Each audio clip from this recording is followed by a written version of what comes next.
يلا تعال طلع يلا طيري يلا تعال كشاع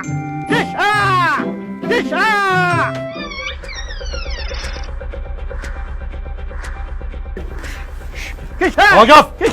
كشاع لا تحرك. يما لا تخاف، احنا ما جايين عليك. انت ابو هذا الحمام؟ شو القضية يعني؟ بس انا اخلف حمام شيل من زوجي في سيفس. اقصد هذا الحمام ملكك؟ اي ملكي، هذا طابوريش باسمي.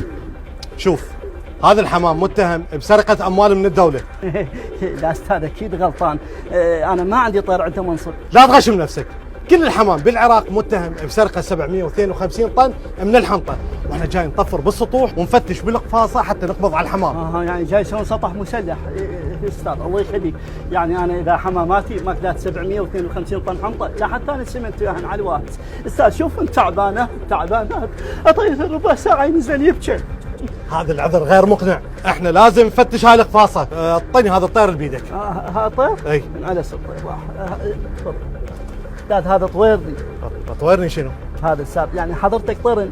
شنو؟ يعني انت سامع بالطرن اكيد. جاي تحكي انت سامع بالطرن، فهذا يعني طير وانت طرن. شنو طرن؟ انت سامع بالطرن استاذ، فهذا الطرن طويرني مشتق من هذا شوف حتى ما استغربت لان انت طرن. شنو؟ يعني تعرفه طرن تعرفه فما استغربت فيه. اسكت سامع فيه الطرن طويرني.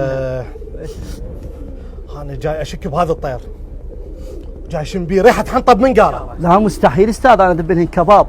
طبعا ياكلن حنطه استاذ، طبعا حنطه، بس مو هاي الحنطه جاي عليها، الحنطه جاي عليها روح شوف يا حوت كلاها. ليش هو كحوت ياكل حنطه؟ ليش هو كحمامة بو؟ هاي طويرني دك. لحظة انزين. الله استاذ يمان، منو؟ انت اللي نشتغل وياه، اريد يشوف وين وصلنا بسالفة هاي الطيور والحنطة. هذا مرات يطلع يحكي ضد الفساد والاقطاع الفاسدين؟ اي هو. اي هاي انحلت. شنو؟ روح هو خليه على الميزان راح يطلع وزنه 752 طن. فتشوا. لا كشاع يمه كشاع. ما هاي ما شد البلش ما لك.